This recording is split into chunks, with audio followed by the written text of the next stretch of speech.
Can you imagine walking into a job interview only to discover that the person you're about to impress is the same one you fired last year?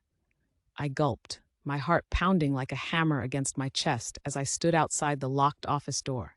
Suddenly, her voice echoed from behind. Are you ready? As we sat in her office, she began to record our conversation, a stark reminder that every word I uttered would carry weight. She started with basic questions, but then asked about my weaknesses. I confessed that my temper had been my Achilles heel, a destructive force that had once left her stranded.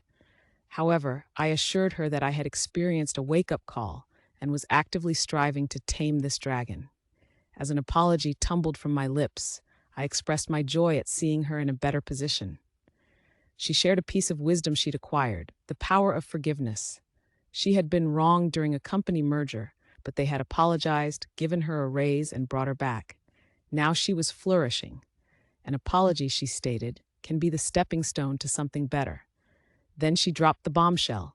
She was willing to hire me at a good wage. But there was a catch. One moment of losing my temper during the trial period would spell the end. Could I begin on Friday, she asked. I nodded, a lump forming in my throat.